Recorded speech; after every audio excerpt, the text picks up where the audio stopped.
They found her body floating near the bridge on 3rd Mainland. Nobody knew how long she had been there, but the smell had started drawing flies before sunrise. By the time the police arrived, people were already whispering. Some said it was a ritual killing. Others said it was love gone wrong. What no one knew was that her death had started with a text message from a billionaire, a man who could buy anything he wanted, except peace. Let's watch this video to see how she got herself into this mess.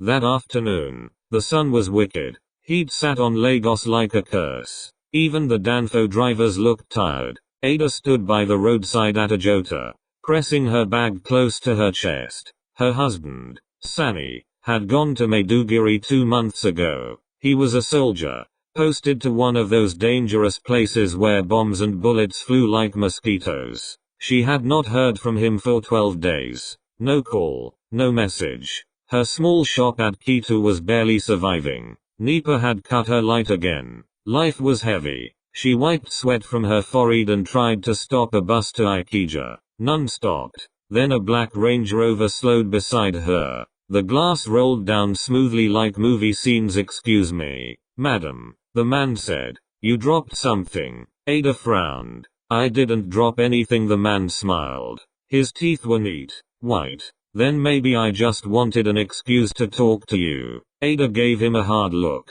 "Oga, please. I'm not that type of woman." He laughed. A calm, confident laugh. "I didn't say you were, but Lagos is hot, and you look like someone who needs cold air and a safe ride. Let me drop you off." She wanted to refuse, but the sky was turning gray, and she could already smell rain. When the first drop fell, heavy and hot, she sighed and entered the car. Inside, the cold air hit her face. She looked around. Leather seats, a gold wristwatch on his wrist, the faint smell of expensive perfume. "I'm Chief Dyke," he said. "And you, Ada?" She replied softly. "Beautiful name. So where's your husband? I can see ring on your finger." "He's a soldier," she said. "Posted in Maiduguri." Chief nodded slowly. "Ah, that's a hard life. You must miss him." Ada didn't reply. She just looked out the window as the rain poured harder, hitting the roof of the car. Chief dropped her at Ikeja and gave her his card. "If you ever need help, even just to talk, call me," he said. She smiled politely, pocketed the card, and walked away, not knowing that her life had already started to change. 2 days later, Ada's phone buzzed while she was arranging goods in her small shop.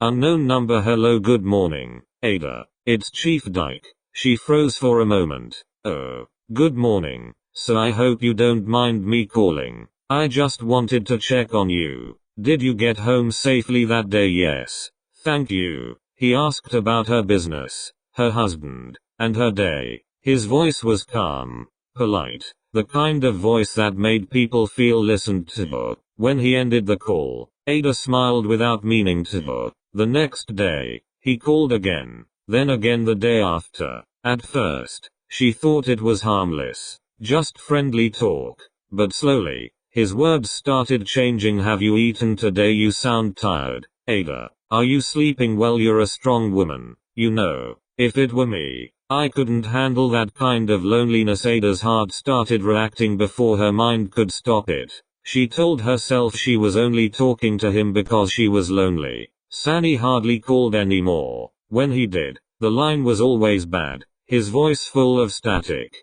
One evening, Chief sent her 50,000. "For your business," he said.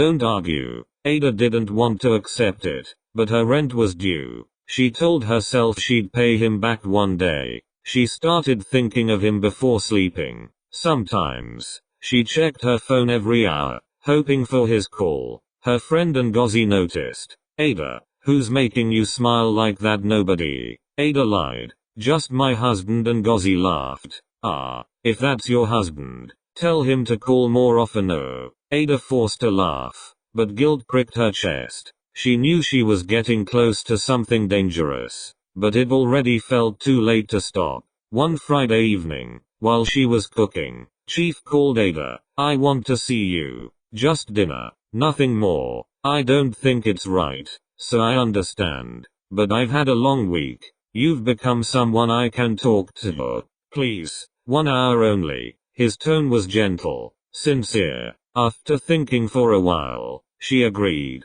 She wore a simple red dress and borrowed perfume from Ngozi. Where are you going? Ngozi asked. Just a small dinner with a friend, Ada said quickly. When she got to the hotel lobby, she almost turned back. Everything looked too fine. Marble floors, chandeliers, people laughing in foreign accents. She felt out of place. Then she saw Chief walking toward her in a white native, smiling like he'd been waiting all day. You look beautiful, he said. Come. They sat in a corner booth. He ordered pepper soup and suwa. They talked about business, politics, and small village stories. Ada laughed more than she had in months. After dinner, rain started again, heavy, loud, drumming on the windows. Chief said gently, you can't go home in this weather. I'll get you a room to wait it out. No, I can manage. Please, Ada, I'll stay downstairs. Just rest a bit. I'll drive you home when it stops. She hesitated, but thunder cracked outside, shaking the walls. That was the night they crossed a line they could never uncross. When she woke up before dawn, her clothes on the chair, Chief asleep beside her, she stared at the ceiling and whispered to herself, what have I done? Outside, the rain had stopped, but inside her heart, something else had just begun. 2 months later, Ada woke up to the sound of a knock on her door. It was early morning, and she was still half asleep. When she opened the door, her heart nearly stopped. Sani stood there, her husband, dressed in his army uniform, a small bag on his shoulder. Ada, he said softly, smiling, you're not happy to see me? Her throat went dry. She forced a smile and hugged him. I didn't even know you were coming back. Surprise, he said. We got a short leave. They held each other for a long time. For a moment, she forgot everything, the lies, the guilt, the phone calls. But later that night, when Sani unpacked his bag, his eyes started wandering. He noticed her new phone, then her gold chain, then the new curtains in their room.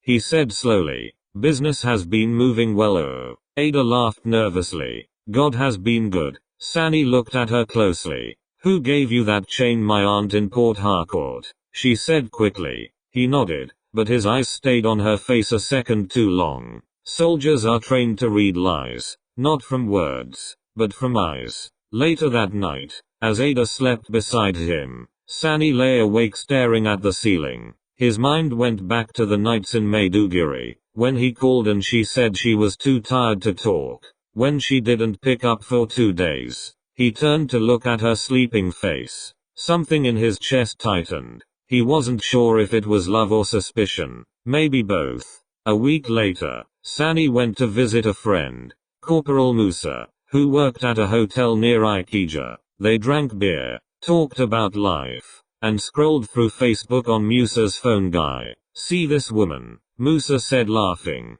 Fine babe. She resemble your wife. Oh, Sani leaned forward. His heart jumped. It wasn't resemblance. It was Ada. She was standing in front of a hotel, smiling. Beside her was a man Sani had seen once on TV, Chief Dyke, the billionaire. His hand rested gently on her shoulder. Sani froze. Where did you get that Facebook? Nah. Some blog posted it. Said the chief was at one of his hotels for an event. But this woman beside him, I swear she looks like your wife. Sani forced a laugh. It's not her. Maybe someone that looks like her. But when he went home, he opened Facebook himself. The picture was still there. He zoomed in. The chain on her neck, the same gold chain she said her aunt gave her, shone clearly. His fingers shook. He turned off the phone. That night, Ada noticed his silence. You're not talking, she said softly. He smiled without warmth.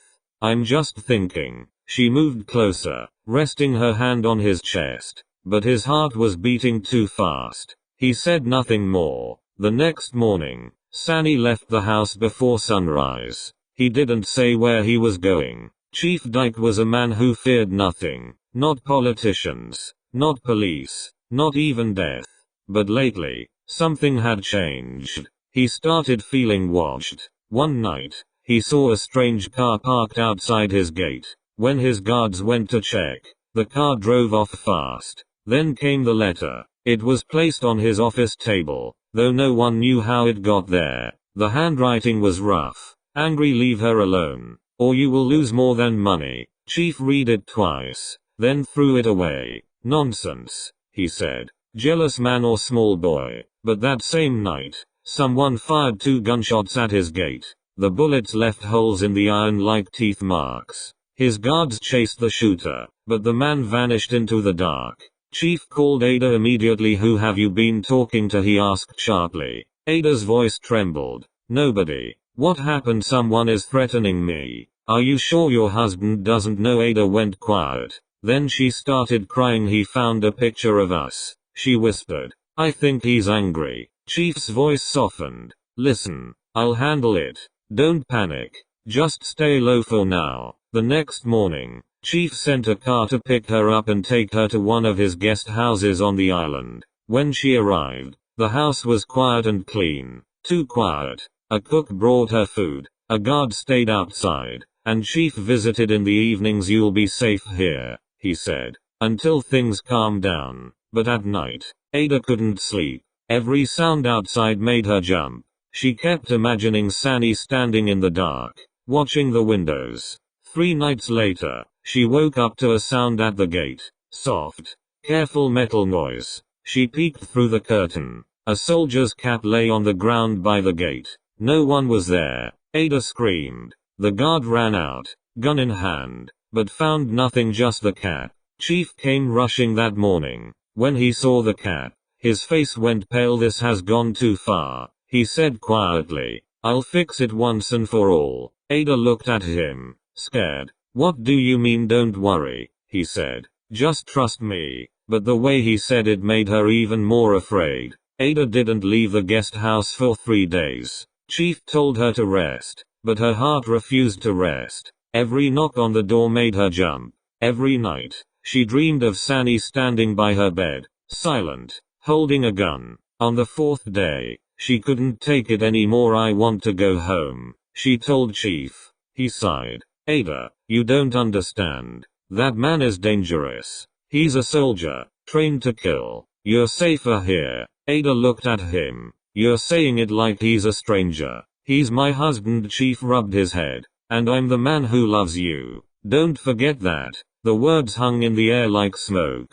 Ada turned away. She didn't know what she felt anymore. Love, fear, regret, maybe all at once. That night, she packed a small bag. She planned to leave before sunrise. But when she opened the door quietly, she saw one of Chief's guards sitting outside, pretending to scroll on his phone. He looked up and said, Madam, Ogre say make you no go anywhere. Ada's chest tightened. I just want to get air. The guard smiled faintly. No vex, ma. Orders. She went back inside, shaking. She realized then that she was not being protected. She was being watched. At 3 a.m., a sound came from the gate again. Soft metal scraping. The guards rushed out, but found nothing. In the morning, they discovered muddy footprints near the back fence. Military boots. Chief came again that afternoon. His face looked worn. Ada, we can't keep hiding. I need to meet this man. End it. Ada's hands trembled.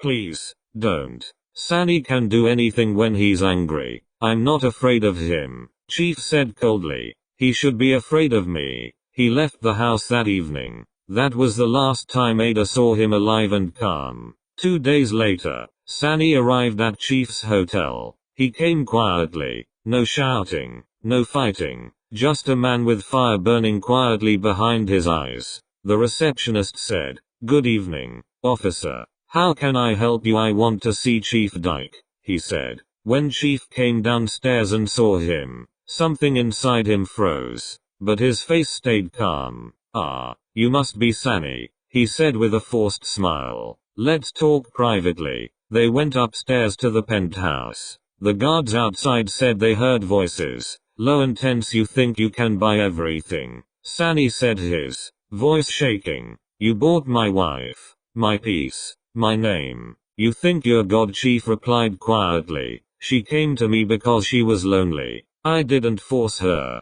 Don't act like you cared about her when you left her to suffer. Sunny's fist slammed the table. You call that love? Chief raised his hand. Calm down. I can make this right.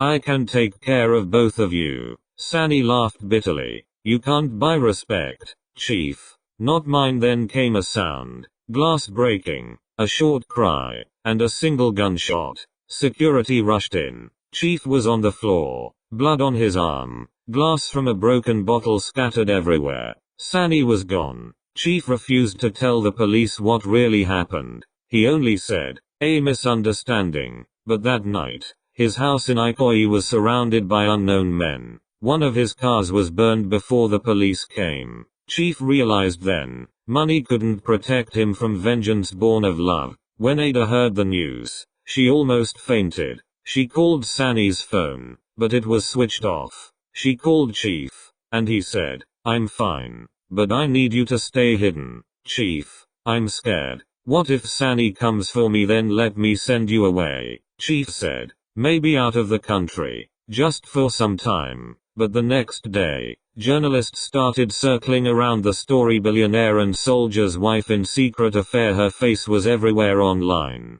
She couldn't walk outside without people whispering. She decided to leave Lagos quietly. She packed her bag and took a taxi at night, heading toward Badagry, where her cousin lived. The driver said little, only glancing at her through the mirror now and then. Halfway there, it started raining. Again, the kind of rain that makes roads disappear. The driver slowed down near 3rd Mainland Bridge. Madam, I need to turn back. Oh, this rain, go carry us. Ada nodded, but inside her chest was a storm of its own. She wanted to call Chief. She wanted to call Sunny, but she didn't know which one she feared more. When they got near the bridge, she told the driver to stop. I need air, she said. He warned her. Madam, it's late. Oh. She stepped out anyway, her hair soaked, the wind strong. Nobody knows what happened next. By morning, the fisherman saw something floating under the bridge.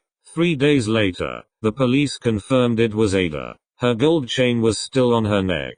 Chief came to the morgue himself. He stood there quietly, looking at her pale face. When a reporter asked, Sir, was she your mistress? He said nothing, just walked away. The police ruled it as suicide. But Lagos people don't believe everything police say. Some said Sunny found her that night and pushed her into the water. Others whispered that Chief ordered it, to cover up the scandal before it reached his business rivals. Nobody knows. Sunny never returned to his barracks. Chief sold 2 hotels and moved abroad. But every year, when heavy rain falls on 3rd Mainland Bridge, drivers say they sometimes see a woman walking by the edge, barefoot, soaked, holding a gold chain in her hand, looking for a ride home. They say if you stop, she will ask softly, are you going to Ikeja? And before you can answer, she disappears into the rain. The moral lesson to learn from this story is that in Lagos, love can start in traffic but end in the river.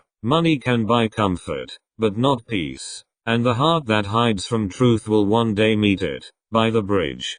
Thanks for watching to this point. I will like you to share your thoughts in the comment section and also like and share this video to your loved ones. Subscribe to this channel, to be the first to be notified when we drop our next video coming up soon. Bye for now.